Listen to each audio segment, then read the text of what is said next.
তাদেরকে যখন পরিচয় পাওয়ার পরেও তাদেরকে অ্যাটাক করে, তো জিনিসটা অবশ্যই আমার মনে হয় যে এর পেছনে কিছু থাকতে পারে। আমাদের আসলে এটার বিচার চাই, শুধু ক্রিকেটার হিসেবে না, একজন সাধারণ মানুষের ক্ষেত্রেও এই ধরনের ঘটনা ঘটা উচিত না। ওর সাথে কথা বলে যতটুকু বুঝেছি যে ওর শারীরিক থেকে মানসিকভাবে ও বেশি ভেঙে পড়েছে, আর এটা খুবই স্বাভাবিক। সমাজে যখন ও মাথা উঁচু করে জীবনযাপন করে, একজন ক্রিকেটার কিন্তু সমাজের অহংকার, বা ও যে এলাকায় থাকে সবাই তাকে নিয়ে গর্ব করে। তো এরকম সিচুয়েশনে একজনের ক্ষেত্রে এরকম ঘটনা ঘটে গেলে কিন্তু তার জন্য জিনিসটা মানিয়ে নেওয়া অনেক কঠিন। আমার সঙ্গে সকালে আমি ঘুম থেকে উঠে যেটা বললাম, ফার্স্ট আমি ঘুম থেকে উঠেই ওকে আমি ফোন করেছি দেখে, আর আমি সাথে সাথে ইরফানের সঙ্গে কথা হয়েছে। ইভেন তাইজুল এখন চিটাগাংয়ে অবস্থান করছে, তাদের সাথেও কথা হয়েছে। তারা ওর কাছে গিয়েছে, ওর সাথে কথা বলছে, ওকে চেষ্টা করছে মানসিক সাপোর্ট দেওয়ার জন্য, এবং ইরফান তার ফ্যামিলির সঙ্গেও আলোচনা করেছে। তো আমাদের প্রতিনিয়ত যোগাযোগ হচ্ছে। এখন ডিরেক্ট আসলে নাইমের বর্তমান মানসিক যে অবস্থা, ওকে বারবার ডিস্টার্ব করাটাও আমাদের পক্ষে ঠিক না। তো আমরা চেষ্টা করছি ওর একটু স্পেস থাক, ও নিজের মতন করে কিছু সময় কাটাক, যেন এটা দ্রুত রিকভার করে উঠতে পারে। দেখেন, এটা ডিপেন্ড করে, ম্যান টু ম্যান ভ্যারি করে, কারণ সবাই মেন্টালি একরকম না। কেউ খুব দ্রুত অ্যাডজাস্ট করতে পারে, কারো একটু সময় লাগে। আমি তো অবশ্যই দোয়া করব যেন ও দ্রুত জিনিসটা রিকভার করে উঠতে পারে। আর পারিপার্শ্বিক সাপোর্ট যদি ওর প্রতি থাকে, সবাই যদি ওকে সাপোর্ট করে, আমার মনে হয় জিম্বাবুয়ে সিরিজের আগে ওর রিকভারি করে ওঠা সম্ভব। কোনো অবস্থাতে আসলে এই ঘটনা কাম্য না। তারপরে যখন ব্যক্তিটা বাংলাদেশ জাতীয় দলের ক্রিকেটার, আমরা বলি যে সবচেয়ে বড় সুপারস্টার ক্রিকেটাররা, যারা কিনা সবকিছুর পরেও আসলে নিজের পরিবার থেকে সময় না দিয়ে অনেক সময় দেশের জন্য খেলে, সেই ক্রিকেটার যখন আসলে এ ধরনের অবস্থার সম্মুখীন হয়, কোয়াবের প্রেসিডেন্টই শুধু নয়, একজন জাতীয় দলের ক্রিকেটার হিসেবে বিষয়টা আপনার কাছে কেমন লাগে?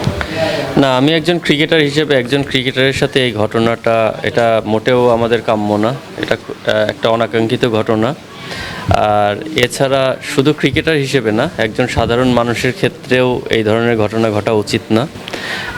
অলরেডি আমরা দেখেছেন, এটার তীব্র নিন্দা জানিয়েছি, এবং আমাদের পক্ষ থেকে যে অ্যাক্টিভিটিগুলো করার দরকার ছিল আমরা সেই কাজগুলো করছি। এবং সাথে সাথে ক্রিকেট বোর্ড কালকে রাত থেকেই কিন্তু অ্যাক্টিভ।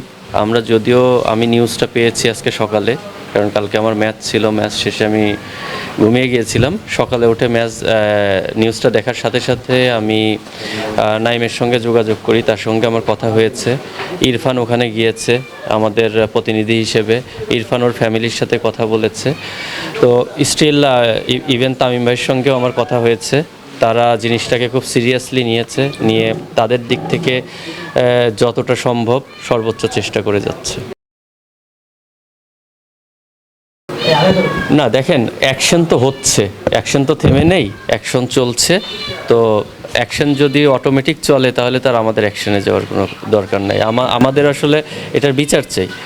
তো এটার যদি সুষ্ঠু বিচার হয়, তাহলে তার অ্যাকশনে যাওয়ার কোনো প্রয়োজন নেই। দেখেন, আমি মনে করি প্রত্যেকটা প্রফেশনে ভালো আছে, খারাপ আছে। কিছু খারাপ মানুষের কারণে পুরো ওই প্রফেশনটা প্রশ্নবিদ্ধ হয়। পুলিশ কিন্তু শুধু যে খারাপ কাজ করে তা না, তারা কিন্তু অনেক ভালো কাজও করে সমাজে। তো আমরা একজন দুইজনকে দিয়ে পুরা পুলিশ জাতিকে আমরা কলঙ্কিত করতে চাই না, কারণ পুলিশের প্রতিনিয়ত আমাদের সিকিউরিটি ইনশিওর করে। আমাদের প্রত্যেকটা অ্যাক্টিভিটিতে কিন্তু তাদেরকে আমাদের অনেক প্রয়োজন হয়।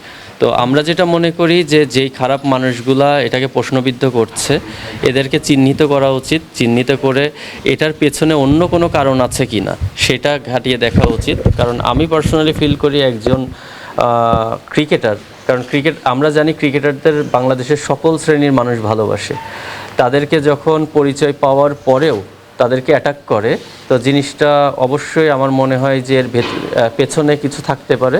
এই জিনিসটা আমার মনে হয় সংশ্লিষ্ট যারা আছেন তাদেরকে জিনিসটা ঘাটিয়ে দেখা উচিত। কালকে নাইমের জন্য একটা বিশেষ দিন ছিল। কালকে জিম্বাবুয়ে সিরিজের স্কোয়াডে সে ফিরেছে, তো সে জিম্বাবুয়ে যাবে, তার জন্য সাইকোলজিক্যালি ফ্রি থাকাটা অনেক ইম্পর্টেন্ট ছিল। কিন্তু এই মুহূর্তে এই ট্রমাটা তাকে বেয়ার করেই হয়তো জিম্বাবুয়ে যেতে হচ্ছে। মানে এইসব কারণে পুলিশের কারণে কি ন্যাশনাল টিমের একটা ক্ষতি হয়ে গেল? না, দেখেন, প্রত্যেকটা মানুষেরই কিন্তু স্বাভাবিক জীবনযাপন করার রাইটস আছে। তো ও একজন হিউম্যান, ও ক্রিকেটার, তার আগের পরিচয় ও একজন মানুষ, সাধারণ মানুষ। তো আমি মনে করি আমি ওর সাথে কথা বলে যতটুকু বুঝেছি যে ওর শারীরিক থেকে মানসিকভাবে ও বেশি ভেঙে পড়েছে। আর এটা খুবই স্বাভাবিক সমাজে যখন ও মাথা উঁচু করে জীবনযাপন করে। একজন ক্রিকেটার কিন্তু সমাজের অহংকার, বা ও যে এলাকায় থাকে সবাই তাকে নিয়ে গর্ব করে। তো এরকম সিচুয়েশনে একজনের ক্ষেত্রে এরকম ঘটনা ঘটে গেলে কিন্তু তার জন্য জিনিসটা মানিয়ে নেওয়া অনেক কঠিন। তো আমার মনে হয় এই ট্রমার মধ্যে ও যাচ্ছে। তো আমাদের ক্রিকেট বোর্ড থেকে শুরু করে আমাদের প্লেয়ারদের পক্ষ থেকে সর্বোচ্চ সাপোর্ট ওর প্রতি আছে। আমরা চেষ্টা করব ও যেন এটা যত দ্রুত সম্ভব রিকভারি করে উঠতে পারে।